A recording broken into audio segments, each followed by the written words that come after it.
5:30 there. Okay, 5:30. It is 5:30. If we could call the September 23rd Amherst Board of Education meeting to order by standing for the pledge of allegiance. I pledge allegiance to the flag of the United States of America and to the republic for which it stands, one nation, under God, indivisible, with liberty and justice for all. Call the roll, please. Mr. Zappa? Here. Mrs. Gillis is absent. Mr. Engel? Here. Dr. Messer? Present. Mrs. Wackels? Present. Recommendation to adopt the agenda as presented, including any addendums. Support. Right. Any comment or questions? Call the vote, please. Mrs. Wackels? Aye. Mr. Engel? Aye. Dr. Messer? Aye. Mr. Zappa? Aye. Hearing of the public, can we have anybody? No. Treasury report. Go ahead. So you'll see in a couple slides the financial recap and roll back. The fiscal 24 last fiscal year's that financial statement preparation is going on as we speak. We're probably 80% of the way through the request list, which means that the independent public accountant financial audit is on the tail of the gap financial statement preparation. You may have already received from Julian and Groom a fraud and related party questionnaire. If you've received it, please complete and send on. That's all for my update. We'll go over the financial recap now. As always, the green areas mean favorable variances. Favorable for revenue means we received more this year than last year. Favorable for expenditures means we spent less this year than last year. In purchase services and supplies and materials and other, we spent less in August of 24 than we did in the prior year's period. For revenues, we've received more of the funding categories from the state, line 1135 unrestricted and 104 restricted. We also, I just want to point out that we received less in August of 24 than August of 23 for real estate. But if you look over on the top right cell, that we received 8.33 million as opposed to last August fiscal state. That just means we received greater advances in July and a smaller settlement in August. But overall, we received $200,000 more this year in the second half settlement than we did last year. Year to date, the only category that we've spent less on is the purchase service category. And unless you all have any specific questions about the financial recap, see this every month. Okay. All right. Then the recommendations I bring from the board. Go ahead. Approval of the August 12th regular meeting minutes, and then we had 3 special meetings. August 28th was taxation policy. August 30th was a special meeting for, I believe, that was a contract or payroll expenditures, and then September 17th was another taxation policy meeting. And then you have the same 4 exhibits, 4 financials that you did. I believe I wrote 8A to 8D, but those are really 7A to 7D, correct, Janet? Correct. Alrighty, and then the next slide. Then and now is more than I would care to see.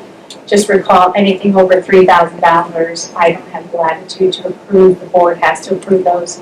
That just means that we received purchase order, or we received an invoice before we had a purchase order created.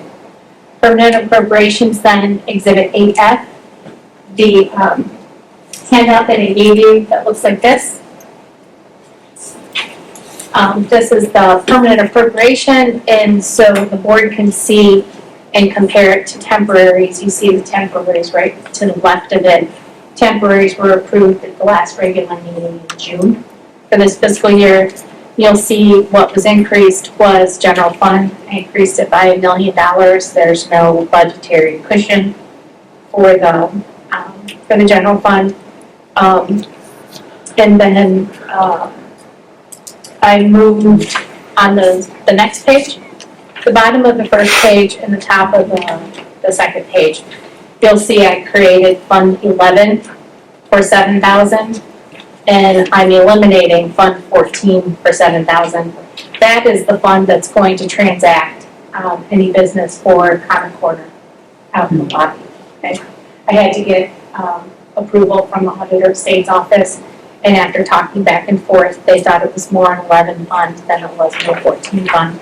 And then there really wasn't much change beside that. I think I had added a little bit to the 300 fund, and that's it. And then some fees that we needed to pay from debt service from Fund 002. So all in all, the biggest change between temporary appropriations in June and permanents this month was $1 million for general fund. And I think that is all, besides donations, that's all I have for you this evening. And I also want to point out that item E should be worded to approve permanent appropriations. It's not really a revision. This is the permanent appropriation measure for the fiscal year. So when one of you makes a motion, I would ask you to make a notation that this be changed, amend to permanent appropriations. We have to amend it first. I don't think it has to be a separate piece of action. I would just suggest that whoever makes the motion indicates that there's an amendment to. Do we have a motion? Motion to just E to say permanent appropriations. And all the other entities. Second. Thank you. Any comments, questions, concerns? Seeing none, call the roll, please. Yes, Mrs. Buckles. Dr. Messer. Aye. Mr. Engel. Aye. Mr. Zappa. Aye. Mr. Wallner. All right, 2 items I want to just report on this evening, real briefly. The first one is an agenda item. It's for the Ohio Facilities Construction Commission HELP program, which is for the Expedited Local Partnership Program. Well, we had the Facility Advisory Committee process in spring of 2023, where we were going through the different variations of what future projects might look like and working with our community and staff on some things we want to maybe improve in the district. We eventually got to the point in May where we, as a board and district committee, decided to put on a replacement levy to tackle a small project, which would be the transportation center and upgrades to the stadium. At that time in May, we were about to sign a memorandum of understanding with OFCC to join their HELP program, believing that we were going to be doing a future project. The reason that we did not was because we diverted our attention toward the replacement levy. Well, coming full circle now, as we begin this school year, we want to continue the Facility Advisory Committee process to look at what are the next steps and what are some future possibilities we have. The reason we want to join the ELP program is because, at no cost to us, if we join the program, OFCC will come in and partner with us to look at our master plan, go through an enrollment projection again, and go through the different steps of looking at a master plan and possibly readjusting that master plan. The master plan was begun many years ago, I think even before HH was built. Then around HH in 2002, 2001, 2000, that master facility plan was updated and then was looked at again when we did Powers Elementary School around 2015. So as we move forward, I'd like to partner with OFCC to again work with the committee to come up with possible scenarios, options, and also what we can and can't do. Obviously, if we go to the public for a future project, new school renovations to steel, nor whatever, we're we're going to be probably using OFCC as a resource, especially if they come to us with up to 31% of funding a project. So when you work with OFCC, there are lots of rules and regulations and guidelines that go along with it. And so we'd hate to come up with an idea or an option or a plan that OFCC would come back and say, we can't fund that, or that's not in the plan, you can't go down that route. So it makes sense for us to work with them. And so this evening there's a memorandum of understanding, a resolution for us to agree to work with OFCC, which will then trigger them to come work with us. And again, no cost to us. We'll do an enrollment study again, and we'll start working with them to come meet with our facility advisory committee to go on that process. So, next slide, Sarah. Yep. So just wanted to share that's on the agenda tonight, item 12B. And also, again, as you know, we started a new strategic plan for the district, and so I just wanted to continue to highlight the work that we're doing and where it fits in the strategic plan. So this particular item, this particular process is in the quality facilities, major goal, and objectives 1 and 2. All right? The second thing I want to mention is the Ohio Coalition for Equity and Adequacy of School Funding, also known as Vouchers Heard Ohio. There is a lawsuit happening in November with the Ohio Coalition for Equity and Advocacy, where they're challenging the voucher program in the state, whether it's constitutional or not.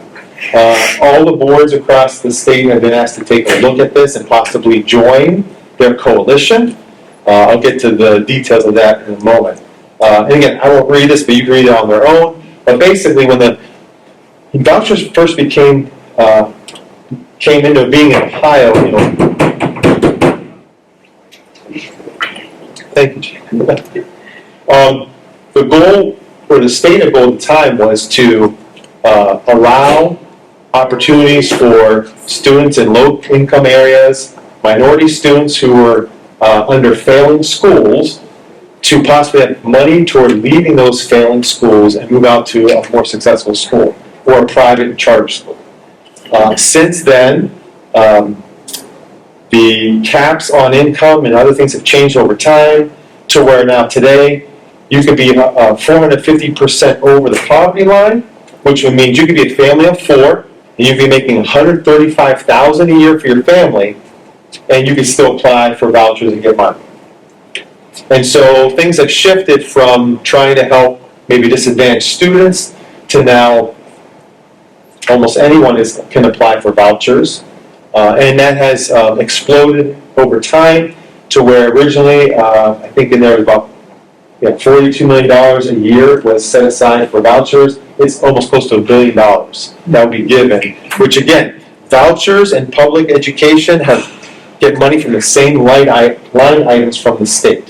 So one can say money going to voucher programs, private schools, charter schools is coming directly from public funding of public education. And real quick, just to show you, I put this at your seats as well, just to show you the impact over the last 2 years, especially last year, this year specifically. You can see the difference in fiscal years 21, 22, 23, and this year 24 on how many vouchers are happening in each district. In our district, we went from 37 to 50 to 57, and this year's 234. But I want to point out Avon.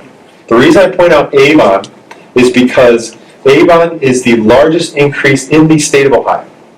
So last year, Avon had 10 students receiving voucher money to go to a private or charter school. This year, it's 625. Now, Avon's enrollment has not changed. They have not lost 615 students to outside schools, outside the public school. So what does that mean?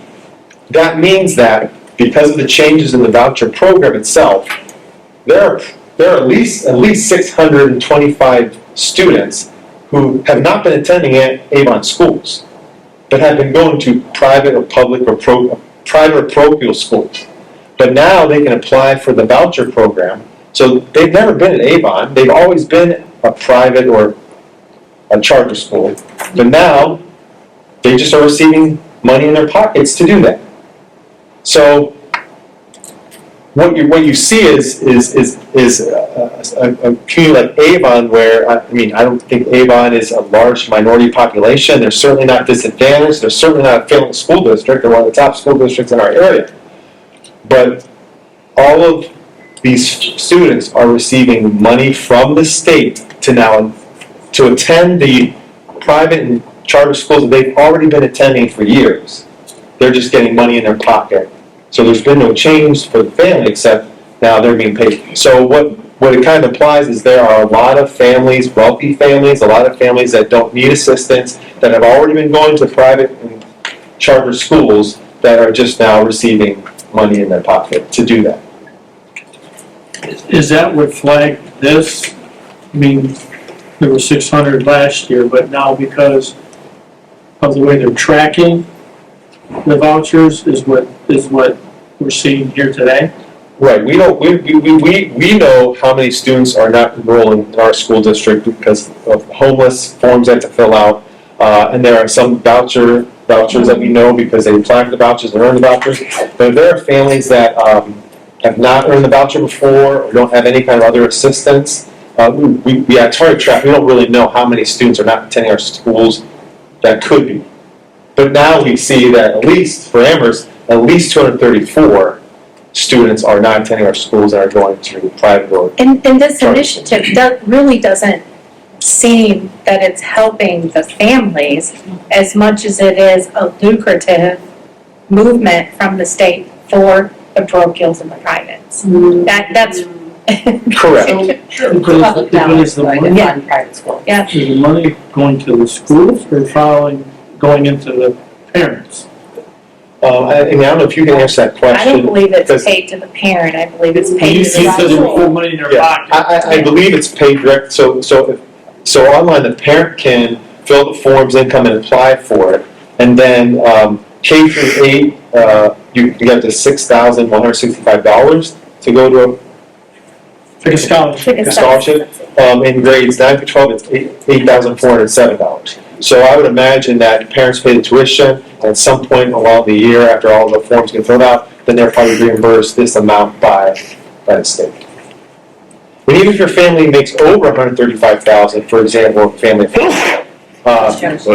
you can still apply for a percentage of the voucher, even if it's 10%. So you can make in $200,000 and still maybe get $600 toward that tuition.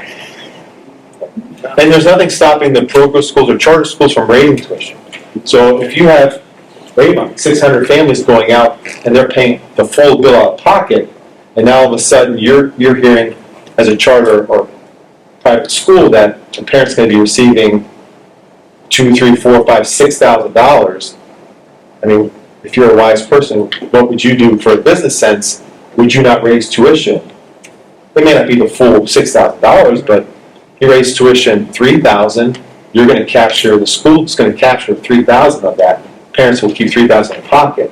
But again, that is what's happening as well. Not naming names, but school districts will raise their tuition because parents are getting a lot more money. So it is becoming a major issue in Ohio, and it's taking money out of public schools' pockets. Not to mention, the next thing coming down the pike we've heard is that the next phase would be the argument of, well, a lot of these charter private schools are very poor schools, buildings, etc. Should we be giving state money to help fix up those private and charter school buildings themselves? So that's next kind of on the list, I think. So again, I wanted to share a little bit with you about this, just so you can consider it. Next slide. Again, the lawsuit starts in November. They're asking districts to join the coalition. If you wanted to join the coalition, there's a per student fee. For Amherst, it'd be a $7,200 due to join the joint membership due, right, to join the coalition. And so, this could tie directly to our funding, which is in our strategic plan for financial stability. So, nothing for the board to do tonight, but if the board wants to think about it and discuss in the future to possibly join, then that's something I entertain for you to join. Again, when it comes down to it, there are a lot of school districts that want to join that are not. And there are probably, because there are political ramifications for positive joining.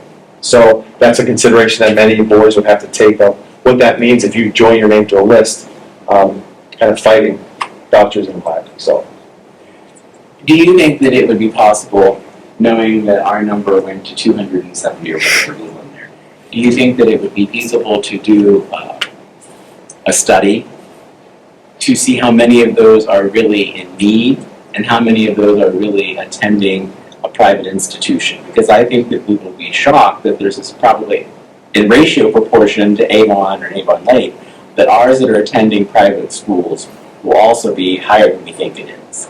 Because we've always had people going to St. Ed, we've always had people going to North Ridgeville, to yeah.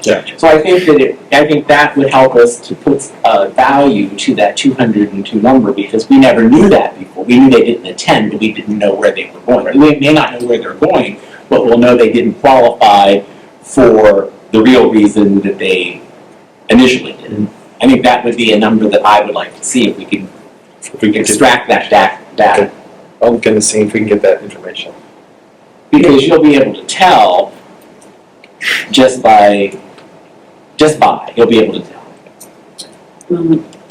It would also be nice to get someone to speak to from vouchers here in Ohio, if you were interested in someone coming to speak, to learn more from her.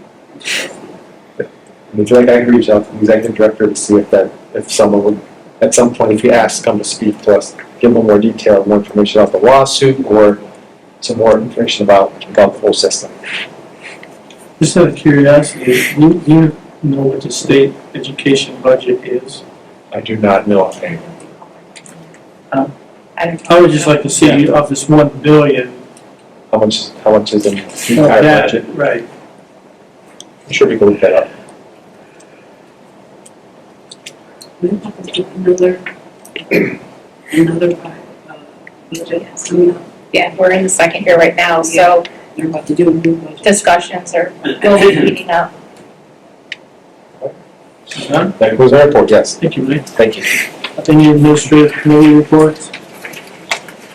I will be deferring my report to the Director of Curriculum, Mackenzie Hall, to give us an update on our report card. Hey, everybody.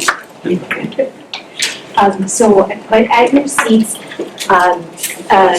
just a presentation so you can look at it more closely. It'll be up on the screens as well, but it's, in case you have notes or wanted to jot down questions, wanted you to have that in front of you as well.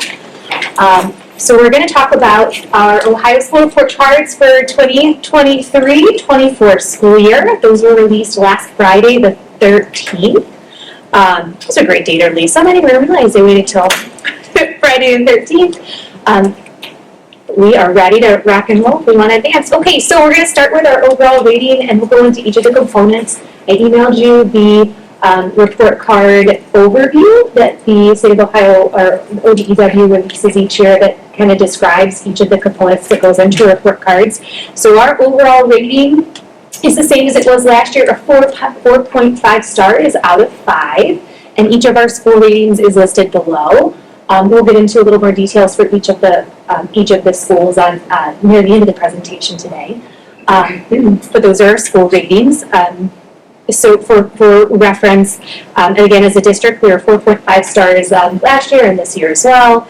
And we can look at some numbers for the schools. So we can move on. Next slide, please.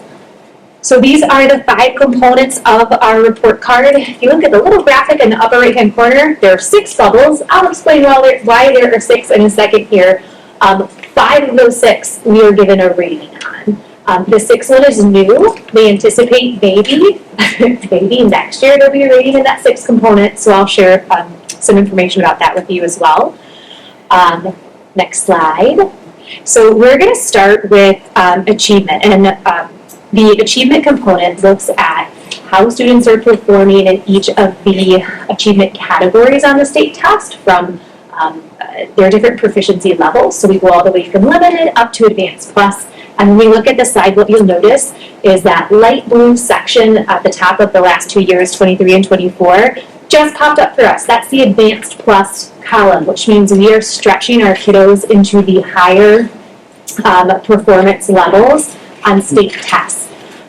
So that's a great trend. You'll notice overall, our proficiency, overall being proficient or higher, has grown over time as well. But it's great to look at that trend and at the upper end of that scale, knowing that we are stretching more students into the Advanced Plus category.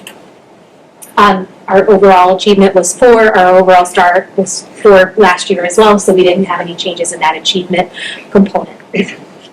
Then the next component, if you want to switch slides, is the progress component. So the progress component on the report card measures how our students are progressing academically compared to what is expected based on their previous scores. This is probably the most statistically complex of all the calculations that they do for our star ratings. Notice our star rating didn't change from last year's rating to this year. We're at a 4. So what we're looking at here is we use a value-added model, and again, we're comparing the expected outcome with the real outcome on state tests and kind of measuring if those match up or if our students exceeded expectation. So if you look at the colors all represent a different level of student growth. So green is showing us that the district met growth expectations. Light blue is significant evidence that we met the growth expectation. And then dark blue is significant evidence that we met the growth expectation by a larger magnitude. So those are the 3 colors we want to see a lot of: green and blue and light blue and dark blue. And notice you see a lot of that great evidence on our value-added data. You will notice we have one category that fell in the red, and if you look at the all-test column, the all-test column for 5th grade is kind of the average of those other 3 columns, the language arts, math, and science. So if you look at the language arts for 5th grade, you will notice that one is in the red. So that's significant evidence that the district fell short of student growth expectations by a large magnitude, okay? But our overall 4-star rating across the district, geometry and biology are down there as well as areas where there was evidence that we fell short of the student growth expectation. Our overall star rating is a 4 in this category, which is equivalent to the statement that there is significant evidence that the district exceeded student growth expectations. Any questions on value added? Do you have ideas as to why the red is being? So what is kind of interesting is that the detailed report of this is not released until November when teacher value added data is released. So we will have more data soon that we can dive into to look. It's funny if you look at the report card right now and it says link to more data, it'll take you back to last year's data. So in about a month, we should have more detailed data for this progress component, and I'll be able to share more details with you. Are there state tests in 4th grade? Yes, in 5th grade, students take ELA, math, and science. Any questions about progress? Next slide. This component of the state report card, and I'm sorry, these graphics are kind of small on your paper, but these are all from the public-facing report card. If you'd like to dig in, this is all public information. So the gap closing component, we should be really proud of this. We had a 5-star rating 2 years in a row, and essentially what the gap closing component does is it focuses on identifying, addressing any achievement gaps that we have among different subgroups of students. And those subgroups of students include race, economically disadvantaged, English learners, students with disabilities. So it looks at how we are performing at closing achievement gaps for those groups of students. So I've started some things that we wanted to just highlight and we're really proud of. So we are full points for graduation, English learners, and chronic absenteeism. And then we circled, and I'm going to go into a little more details on these, a few items here in a second, some areas of focus for us. So if we want to go to the next slide, I'll talk about the first area of focus. So on this slide, this is our growth data, not achievement data, but growth data for subgroups. And you can see there's a key at the bottom that tells you what each one of those bars represents, which subgroup of students is represented. The state sets a growth index goal of 2.0 for students in all of these subgroups. If you look at in ELA, we did fall short of that subgroup goal in all categories. And in math, if we look at our growth index, there were just a few categories or a few subgroups of students in which we fell short of that growth target. So this is directly connected to our strategic goal though. So in goal 5, our student services and programs goal, we are looking at looking at our special education and gifted education services. We want to also have opportunities to engage our families district-wide so that we have strong community partnerships with our between parents and educators. And then objective 5 is strengthening our understanding of these different student demographics. This is directly related to the work that we're doing with Dr. Knight. So I think, again, our strategic plan goals are supporting some of that, now this data that came out as a result of last year, but how we can support continuing to close gaps and help subgroups of students grow as expected. Next slide. The other area of gap closing that we really want to take a look at is gifted. So if you look at the 3 categories, these are the 3 measures that go into calculating the gap closing measure for gifted students. So we have our gifted performance index, which looks at how gifted students perform on their state test. We have gifted progress, which is the growth of gifted students. And then we look at the third measure is gifted identification and services. So it looks at the number of students that are ID'd, the percentage of students that are receiving gifted services as compared to those who are identified as being gifted. And then the third is representation indices. And that looks at those subgroups again. So if we look at our gifted progress, we are adding a lot of value to gifted students, right? That's what that measure that has that green check mark.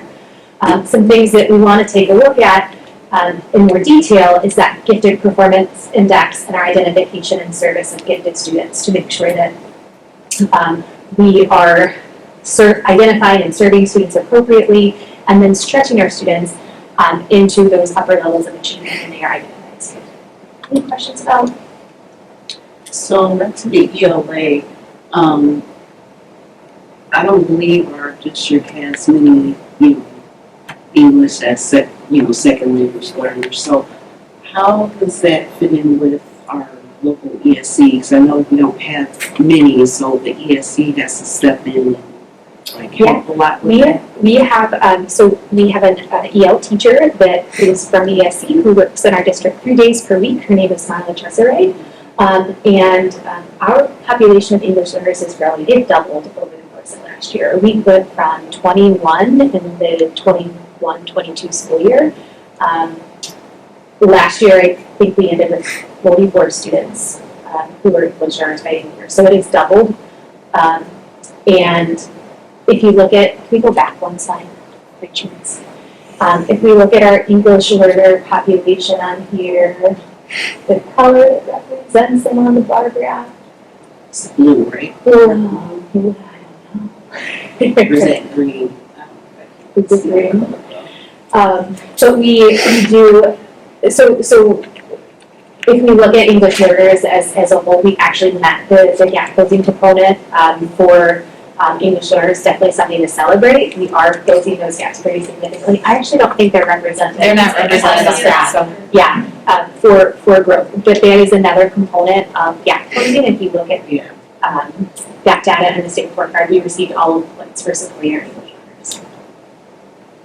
And for reference, Dr. Messer, I just looked it up.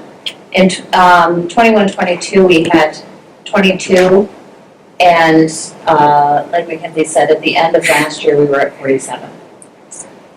So our numbers are going up pretty well.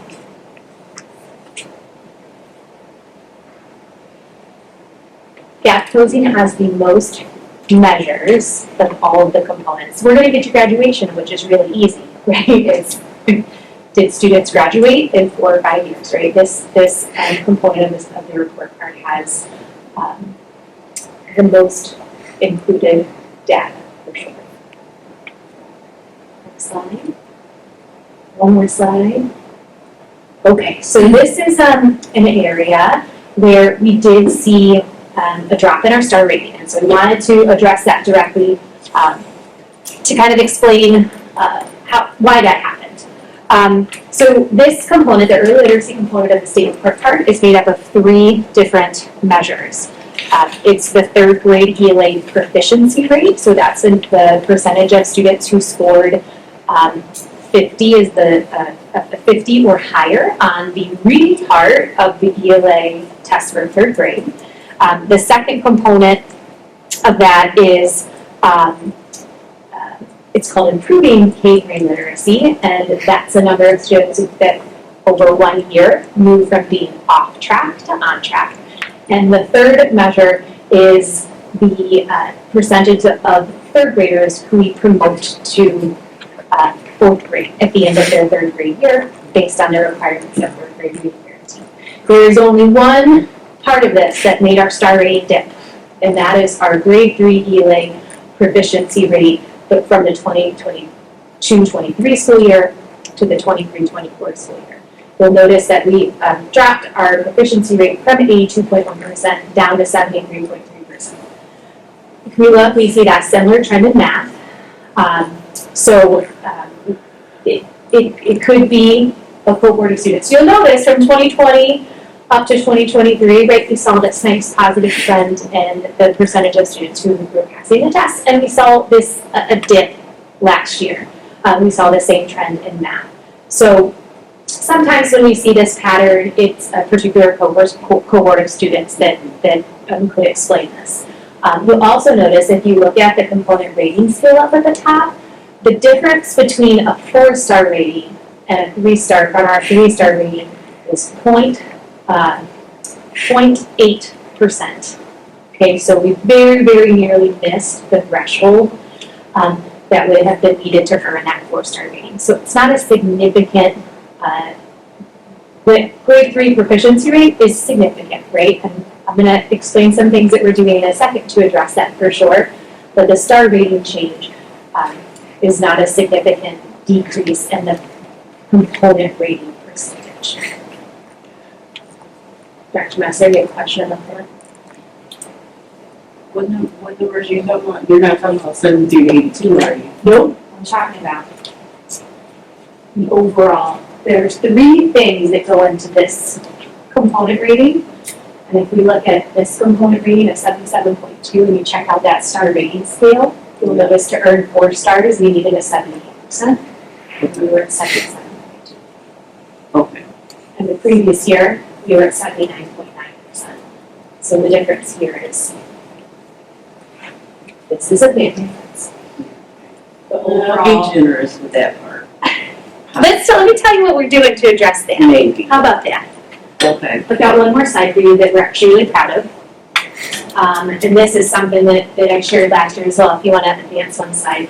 So the improving literacy component is something that we really, Amherst does such a great job of having intentional intervention plans when students demonstrate that they're struggling with foundational reading skills. So if the improving literacy component looks at the percentage of students who move from not on track with reading skills to on track over 1 school year, okay? So what we saw last year was that we had 273 students who were identified as not being on track with reading skills, and the following school year, 142 of those had moved to on track, which means we saw 52% of those students kind of close that gap and achieve at a level that means that they are now on track for reading. So I think that's a really great thing to celebrate with literacy at Amherst. So literacy has been a big focus for the state. We know that. You've heard me talk about science of reading, training for our teachers. We've adopted ELA curriculums and intervention curriculums. So if we go to the next slide, I wanted to just highlight some of the ways that we are focusing on early literacy. Powers has a really great, MTSS stands for multi-tiered system of support. So they have a team that looks at student data and helps determine pathways for intervention for students. We have teacher-based teams. We have Title I services being offered. We have 2 amazing literacy instructional coaches. We're using an approved core curriculum and approved intervention curriculums. We have a literacy committee. We have a local literacy plan. All of our teachers are doing science of reading training. We started our year with right to read film screenings. We partnered with Amplify to provide high dosage tutoring for our students. We're doing co-teacher training to support the professional development needs of our teachers. Our administrators are going to do secure data center training so that they know how to look at data and use it to inform things that they're doing in their school. And then we are piloting a program called Boost Reading this year, which is a personalized learning pathway, like the gamification of basic reading skills. It's pretty cool, K to 5. So we've got a lot going on in the area of early literacy, and you'll notice that those things are also directly connected to our strategic plan. Goal 5, student services and programs. Questions about early literacy? Next slide. Graduation. This is the most straightforward one. I understand this math all the way. So if we look at the graduation component for Star Rating, it looks at our 4-year and 5-year graduation rates and there's a weighted percentage to give us a 95.9% graduation rating. Next slide.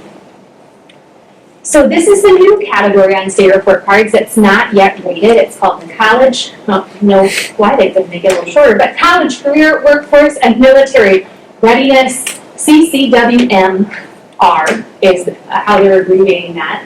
It looks at 11 measures, and essentially this measure is intended to see if students who matriculate from our school district are ready to go into one of these things: college, career, workforce, or the military.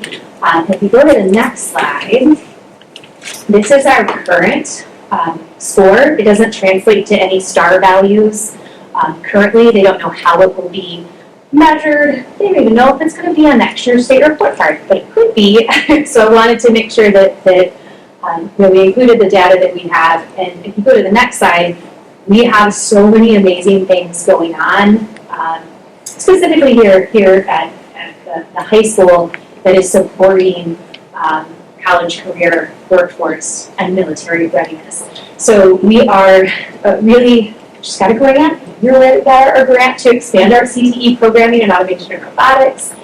We just launched a School Links platform. School Links is a graduation and career readiness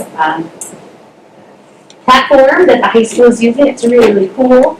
Our high school's done a great job at providing alternative graduation pathways through partnerships with other programs. So those are a few of those partnerships. We've expanded our CCP and AP course offerings.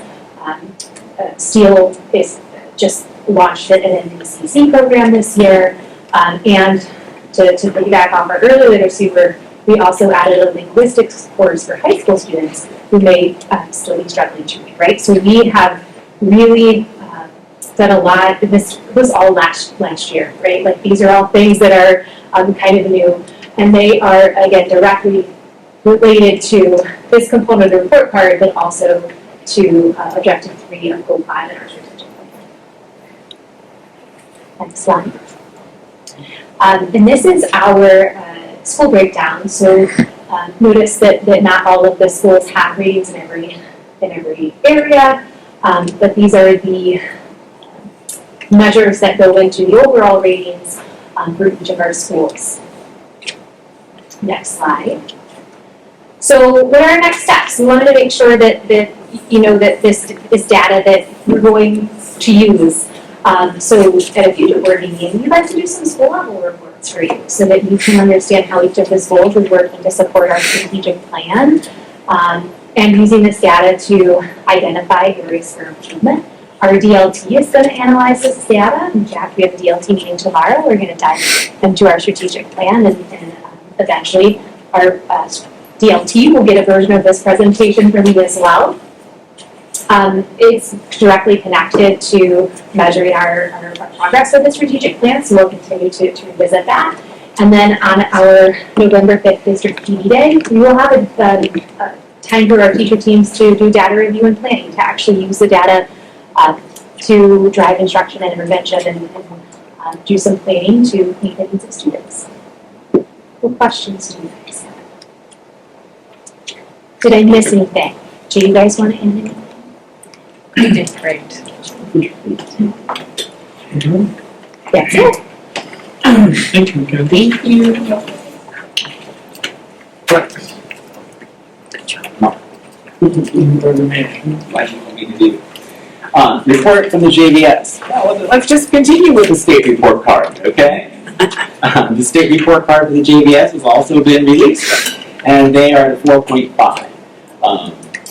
In achievement, they received a 3. In graduation rate, they received a 5. In career and post-secondary readiness, they received a 4. I find it interesting that that's a bit judged there, but not judged at homeschooled, because they're looking at doing that. And post program outcomes was also receiving 5 as well. So we were very pleased with what the JVS is doing as far as the state report card is concerned from that perspective. And their graduation rate was very good as well. So if you have any questions on that, there's the document for the state report card.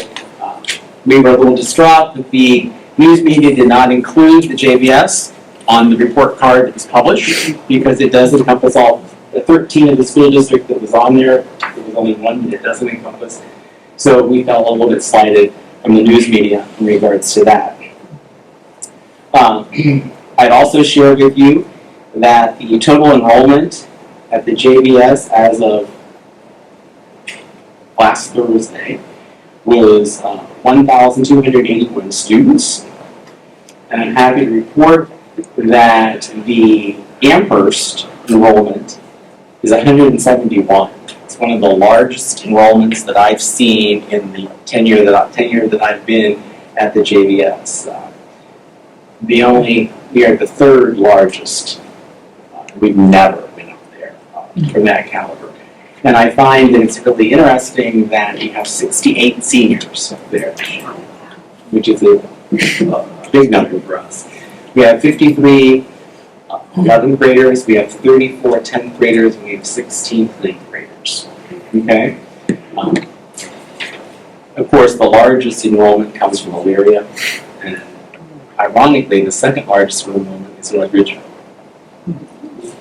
So some of those that have always had a large enrollment, they still have good numbers. As we said before, it has a big impact on Oberlin and Wellington, the number of students enrolled there. Oberlin has 61 students. When you think of that, in their classes only are graduating 70 people as a high sometimes. And they've got 18 of them, 18 seniors this year. And Wellington has 36 seniors. So when you think about those school sizes compared to that, in relationship to our class sizes, I just think it's interesting to see the correlation between those from all data that we look at, because we know that sometimes those schools get upset that so many of their students want to attend that. That is not the case with Amherst. There was glowing comments about our principal in the high school, who strongly supports the JVS, is very well appreciated by the principals and the administration at the vocational school, because he does show great interest. He comes, he participates, he is engaged, and they only wish that they could get some of the other schools for their principals to be as engaged as Mr. Tellier is with the students that he has up. The Amherst students always know what's going on at homeschool and what they can participate in if they'd like to. So I thought that was a great news to Amherst last game in many ways from that perspective. Also, we highlighted the early childhood education program last evening. So we had the two ladies that are on this flyer, which I can pass around to you, attended the board meeting. Both Kendall, who is the student who's 4 years old, spoke to us and told us why she likes going there.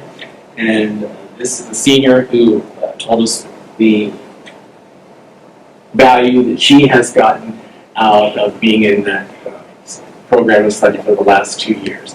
So if you'd like to see a video on that, if you just scan that QR code, you can do that. And the statistics of how many students are in there and what the curriculum is on that, because the recruiting process is going to start soon. So from that perspective, so I'll pass that around. Also, September 15th, October 15th, the JVS is certainly celebrating Hispanic Heritage Month. There are some highlights on here about things that if you would like to participate in, you can take that note of that, and I'll pass that around to all of you as well. And then one of the other most exciting things that will be happening on October the 1st is you're all invited to Fueling the Future of Manufacturing breakfast if you would like to attend on Tuesday, October the 1st at 8:30 in the morning. You do need to register for that. Again, if you just scan the QR code on this card, you can register for that, or you can go to the website and do that as well. But that is on October the 1st. There's a whole week of activities planned. Not a whole week, a whole set of things planned for that whole month. We will probably have our board meeting at the conclusion of this month, manufacturing month, on the 28th. I think that we're going to move the board meeting to that from that perspective. But if you would like to be part of that celebration for manufacturing, you're all certainly welcome to do that. You just need to register. Is there any questions that you have for me from the JBS? I have a question about two families. My daughter went to JVS preschool for both years and we loved it and she loved it and I highly recommend it. So I'm glad that they're encouraging, I cannot say enough nice things about their preschool there. The second thing is also their adult ed program does facials on Wednesdays. I believe it's every Wednesday, maybe not. But I did it last week and that was also a lovely program. Those kids are so, well, they're adults, but they're also kids. They're so nice and it was a very nice event, and I highly recommend checking out all the things that JVS has to offer we just don't think about it, so go check them out. And piggyback, my son went to the JVS preschool for 1 year, and it's phenomenal. So, yeah. Any other comments? Thank you, Reds. Any board updates? Yeah, so tomorrow there is a OSBA free webinar about voucher program as well. So if you want to sign up and listen to it, I believe that or 10 to 11 or something like that. But they have a webinar about that, and then another free webinar Wednesday on their monthly forum where they talk about different education topics. And then October 2nd is the Fall Regional Conference where Mrs. Haney, she will be honored for being, our district's Teacher of the Year finalist. And I think that's it. She'll be honored. So we'll be there to honor Mrs. Haney. And also, follow up on that is the spring conference will be held at the JBS on March 12th. So you can put that on your calendar now so that it isn't a surprise to you. The JBS will be hosting the spring conference on March the 12th. It won't be at Wattsburg, which is where it's been. So yes, it will be at the JBS on March 12th. Oh, nice. That'd be great. And there hasn't been much legislative stuff going on because the election. So after the election, then there will be a flurry of activities. So I suggest we look at policies and kind of get things in order now because especially with the release time, religious instruction stuff, I'll say that, so be on the lookout after the election. And that's it. Okay. That's it. Mm-hmm. Any other updates? Nope. Personnel recommendations. All right, we've had a chance to review the agenda, and so, to be efficient and to get ready for soccer senior night in 5 minutes, I'd like to recommend personnel items 10A through 10Q. Second. Any comments, questions? Hearing none, call the vote. Mrs. Wackel? Dr. Messer? Aye. Mr. Engel? Aye. Mr. Zappa? Aye. Educational recommendations. Yes, quite a few this evening, all great stuff, so I'd just like to recommend educational items 11A through 11J. So moved. Rex. Second. Morgan? Any concerns, comments, questions, discussion? Hearing none, call the vote. Mr. Engel? Aye. Mrs. Wackel? Dr. Messer? Aye. Mr. Zappa? Aye. Business recommendations. Yes, we just have 6 this evening, including the ELP resolution from OFCC, and I'd like to recommend business items 12A through 12F. So moved. Rex. Second. Morgan? Comments, questions? They don't mind answering the ring. Call the vote, please. Mr. Engel? Aye. Mrs. Wackel? Dr. Messer? Aye. Mr. Zappa? Aye. We have no need for executive session, correct? Correct. Adjournment, motion? Second. Call the vote, please. Mrs. Wackel? Dr. Messer? Aye. Mr. Engel? Aye. Mr. Zappa? Aye.